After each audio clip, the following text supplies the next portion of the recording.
дорогие подписчики, с вами компания Толеранс, я Сергей Волченков. Сегодня мы покажем вам прекрасную дорогу от Анталии, района Каньялты, чудесное местечко, которое называется Хараос. Местечко, которое славится своим нетронутой природой, прекрасной бухтой, прекрасными девственными лесами. Вы должны были слышать наверняка о нем. Мы поедем через поселок Адресан, который также является природной жемчужиной Турции, и покажем вам, как на машине от района Каньялты и Анталии проехать в сторону поселка Хараос. Мы начнем дорогу через наш центральный офис компании Толеранс Каньялты.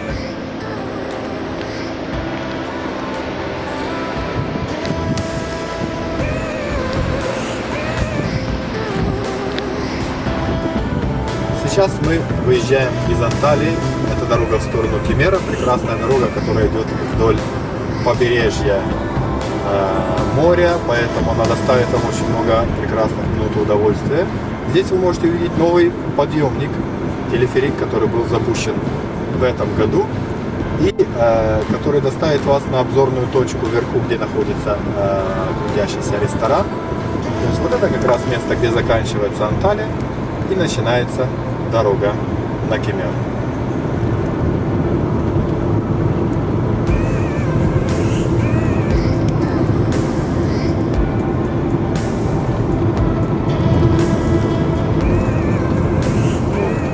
Сейчас мы продолжаем наше движение в сторону Кемера. И здесь будет новая бухта, которая была построена для рыбаков города Анталии, которая находится напротив знаменитого Мышиного острова. Прекрасная бухточка, мачты рыболовецких судов вы сможете увидеть здесь, которая находится в прекрасном месте, в защищенном месте. Здесь утром вы можете купить свежую рыбу, но для этого нужно приезжать очень-очень рано утром. Видите, здесь напротив все рыболовецкие суда, которые занимаются ловлей рыбы в Анталии.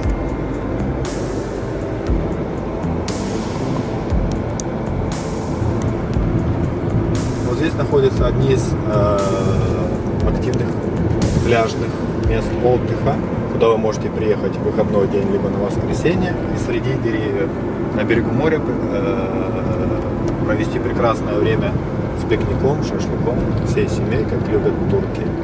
На этой дороге в последние года, в последние 6-7 лет было построено большое количество туннелей, которые облегчают вам дорогу. Раньше, если вы вернулись на 10-12 лет назад, здесь была только двухполосная дорога, которая не выдерживала движения туристических автобусов и машин. И за последние 7 лет очень активно была построена целая сеть туннелей, которая облегчит вам движение из Анталии в сторону Кемер. Мы находимся перед въездом во второй туннель. А движение в другую сторону проходит, видите, с левой стороны, где идет выезд из третьего туннеля. Этот туннель называется Нансейский туннель, с которым мы будем сейчас проезжать.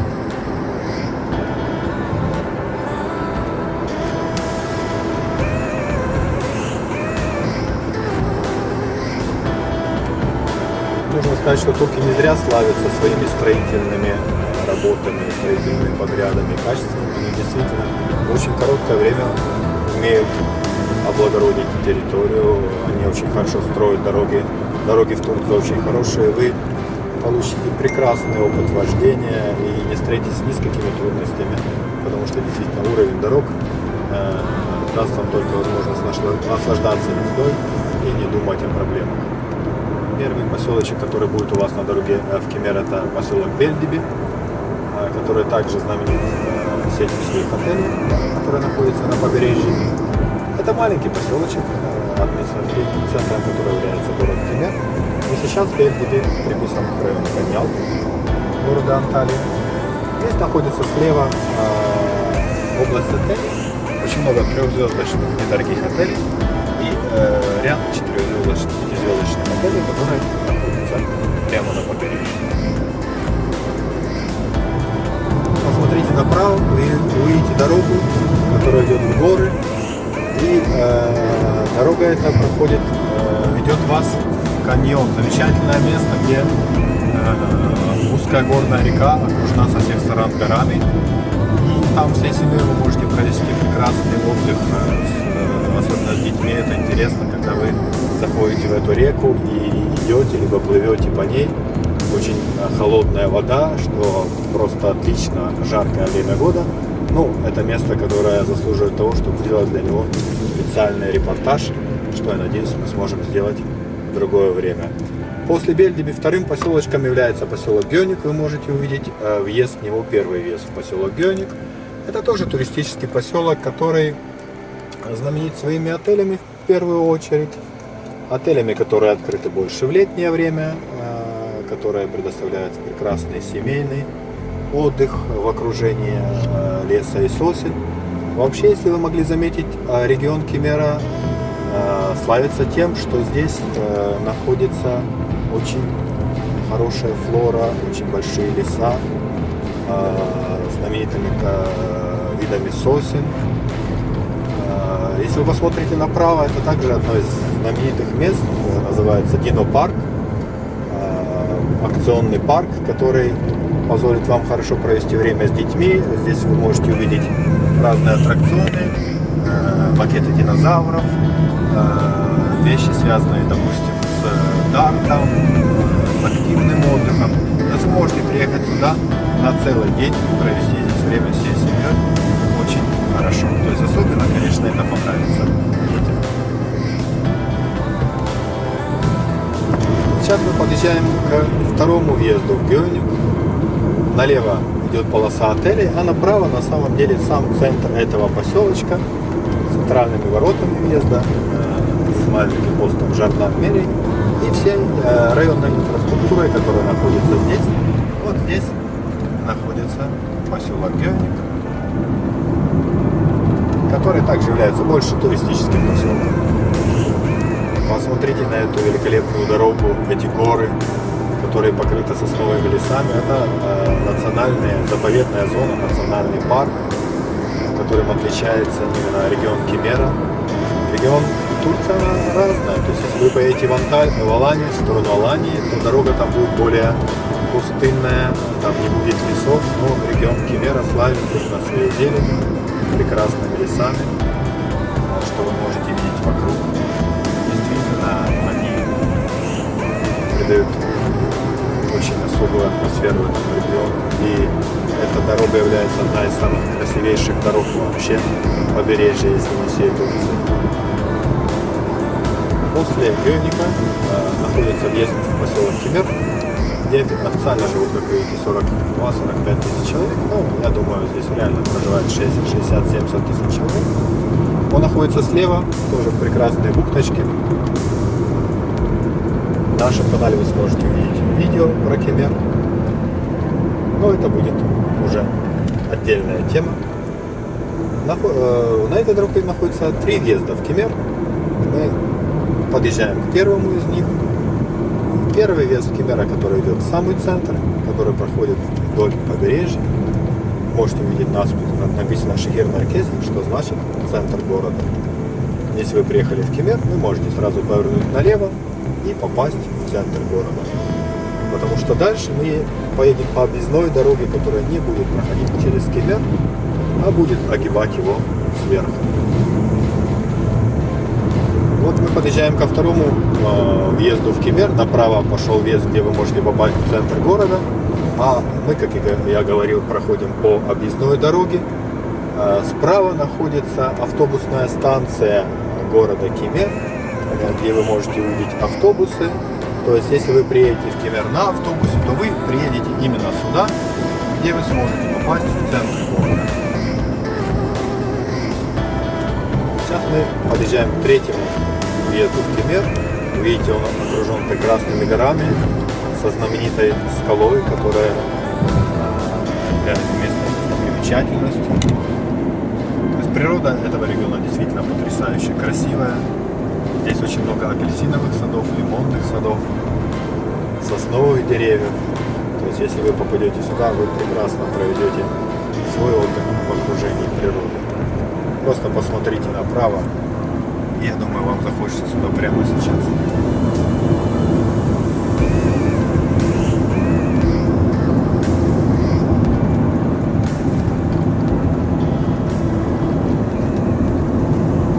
После Кемера первым поселочком является поселок Кириш. Въезд на него находится слева.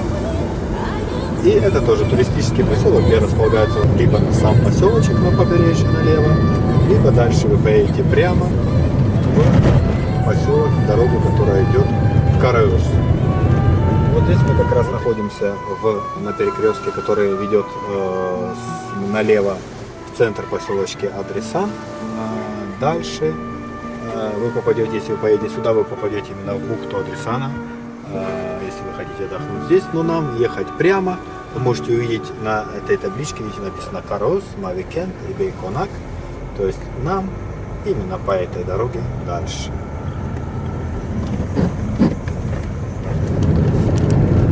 Дорога от Адресана в Караёс, вы видите, как она выглядит. Это извилистая горная дорога, которая проходит через горы и лес и приведет вас непосредственно в центр Караёза. Машин здесь немного, движения также немного, то есть вы можете спокойно добраться из Адресана до Караёза по этой части дороги.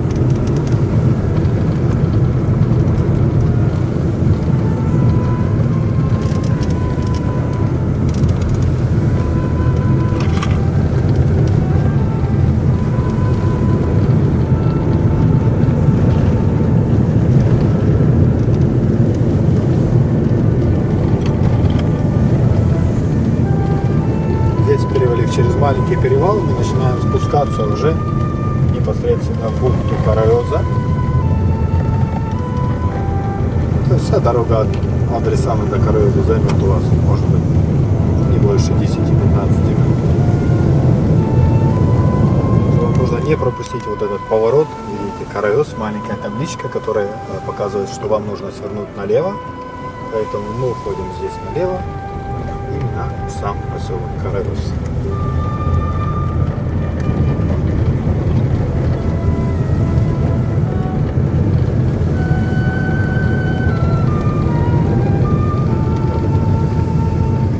Потрясающе красиво, как и само это место. Если вы будете на этом побережье Турции, мы обязательно вам советуем, конечно, посетить Караёс. Вы можете увидеть сейчас слева бухточку, море и бухту, и прекрасные пляжи, которые, видите, открывается вид сверху на это место.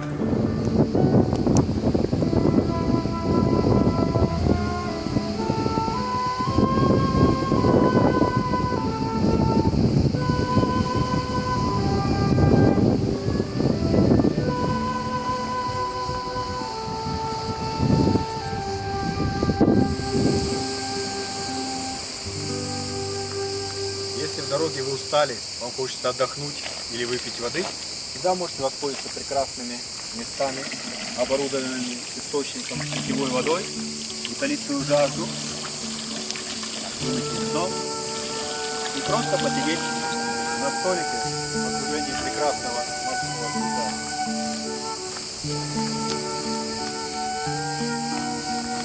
Конечно, особенно прекрасны эти места, когда здесь садится солнце. Видов, которые вы можете видеть здесь, очень интересно.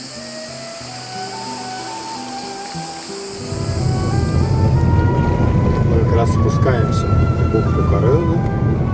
Вы можете видеть сам поселочек.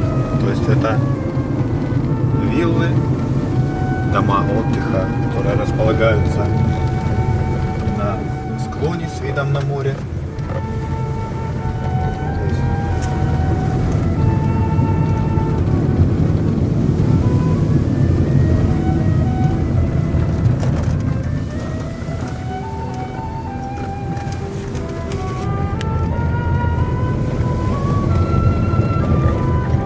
Прекрасное море, прекрасный прибой вы можете видеть. То есть это место очень уникальное. Оно тихое, спокойное. Сюда не так просто добраться. Хотя вы видели, по дороге это было очень просто на самом деле. Но сюда здесь нет больших отелей, здесь нет шума, здесь нет толпы людей, здесь нет толпы туристов. То есть вы можете увидеть, видите курицу, здравствуй, здравствуй, здравствуй. Да? То есть даже куры вам сделают отдых максимально приятным, природным. И вот мы сейчас как раз едем по дороге, которая приходит в бухту Караёза. И вы сможете видеть, насколько чудесное это место.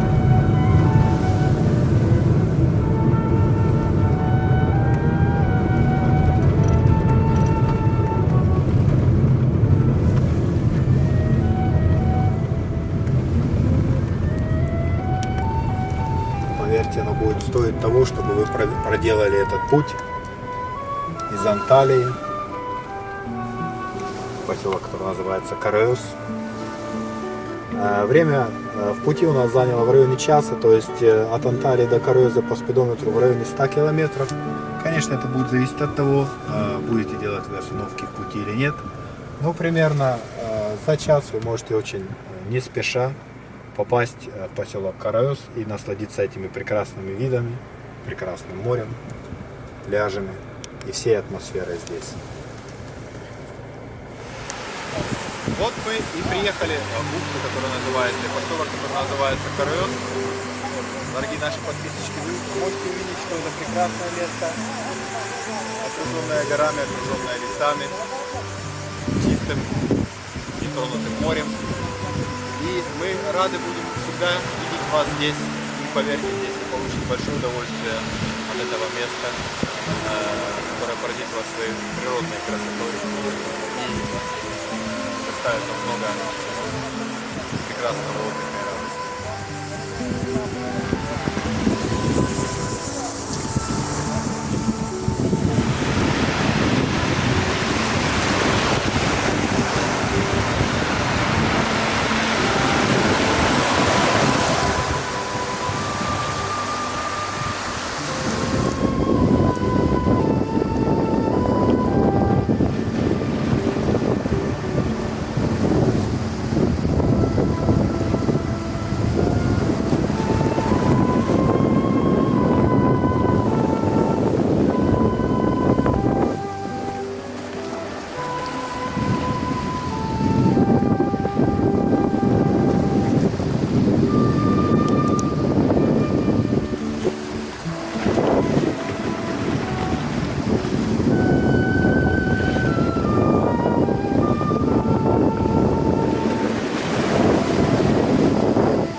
Дорогие друзья, перед вами поселок Караёз, то есть знаменитая бухта, и сам поселочек, который представляет собой виллы для отдыха. Здесь живут очень состоятельные, очень известные люди, потому что это поселок, который действительно очень тихий и спокойный. Основными его особенностями являются уникальные природные качества, потому что здесь обычно в Анталии, в Анталийском регионе летом здесь всегда очень много влажности и жарко. Здесь же вы не почувствуете влажность. Действительно, мы находимся здесь в самое жаркое время. Это середина июля. Жарче месяца в Турции просто нет. Но даже в это самое жаркое время, в 3-4 часа дня, вы всегда будете чувствовать здесь прохладный бриз. И здесь нет влажности. Здесь нет влажности. Самое интересное, здесь всегда дует морской бриз. И зимой, когда в Анталии холодно, зимой здесь наоборот теплее. То есть уникальный климат вот этой бухты и привлекает сюда любителей именно тихого и спокойного отдыха. Потому что здесь находится одновременно и маленькая пристань для рыбацких яхт, на которой вы можете каждый день купить живую рыбу океанскую, выращенную не в парниках, выращенную не в каких-то питомниках, а непосредственно здесь в море, что является также огромным большим преимуществом. То есть мы очень рекомендуем всем нашим подписчикам, просто людям, которые любят Турцию, хотят ее узнать, обязательно посетить этот замечательный поселок под названием Караёз. Возвращаться непосредственно из Караёза мы будем по другой дороге. Мы приехали справа, сейчас мы поедем налево, чтобы показать вам дорогу, которая проходит через Мави-Кент и Кумлуджа. Это также очень красивое место, знаменитое своими бухтами и красивыми видами. Итак, то есть мы возвращаемся по второй дороге, по которой вы можете как вернуться, так и приехать из Анталии.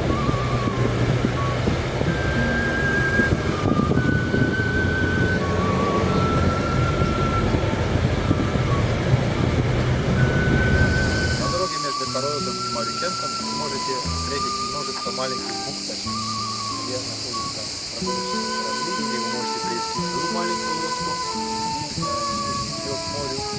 И вы можете ловить рыбу, вы можете покупаться, здесь есть оборудованные места для пикников. И, конечно, великолепно все